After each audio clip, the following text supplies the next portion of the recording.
എല്ലാവരും വളരെയധികം നന്നായി ചിന്തിക്കുകയും അറിയുകയും ചെയ്യുന്ന ഒരു താരം തന്നെയാണ് നടൻ വിശാൽ. വിശാലിൻ്റെ വാർത്ത സോഷ്യൽ മീഡിയയിലൊക്കെ തന്നെയും നിറയാറുണ്ടായിരുന്നു. എന്നാൽ കുറച്ചധികം നാളുകളായി തന്നെ അദ്ദേഹത്തിന് അസുഖബാധിതനായി കഴിയുകയാണ് എന്ന് മാത്രമാണ് അറിയാൻ സാധിച്ചത്. എന്നാൽ എന്താണ് അദ്ദേഹത്തിൻ്റെ അസുഖമെന്ന് ആരും ഇതുവരെ ഒരു വാർത്ത പോലും അതിനെക്കുറിച്ച് പറഞ്ഞിട്ടില്ലായിരുന്നു. എന്നാൽ ദേഹത്ത് 100-നേക്കാൾ കൂടുതൽ തൻ്റെ ദേഹത്ത് തുന്നിക്കെട്ടലുകളുണ്ട് എന്നാണ് ഇപ്പോൾ നടൻ വിശാൽ തന്നെ തുറന്നു പറഞ്ഞിരിക്കുന്നത്. അസോസിയേറ്റ് ഡയറക്ടർ അല്ല, നിനക്ക് അഭിനയത്തിലും കഴിവുണ്ടെന്ന് പറഞ്ഞ ഓസ്കാർ രവിചന്ദ്രൻ സാറാണെന്നൊക്കെ അദ്ദേഹത്തിനെ കുറിച്ച് ഓർത്ത് പറയുന്നുണ്ട് എന്ന് തന്നെ പറയാം. പ്രേക്ഷകരും അത് പറയുന്നുണ്ട്.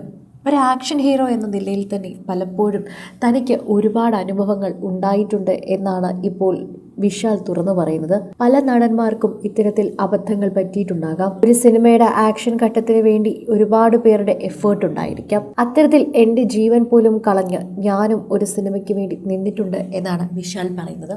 ഷൂട്ടിങ്ങിൽ വെച്ചുണ്ടായ അപകടം തന്നെയാണ് തൻ്റെ ദേഹത്ത് സ്റ്റിച്ചുകളായി മാറിയത് എന്നാണ് വിശാൽ പറയുന്നത്. ഇപ്പോഴും ഞാൻ അതിൻ്റെ വേദനകൾ സഹിക്കുന്നുണ്ട്. സ്റ്റിച്ചുകളൊക്കെ ദേഹത്തുണ്ടാവുക എന്നത് വളരെ ചെറിയ കാര്യമൊന്നുമല്ല.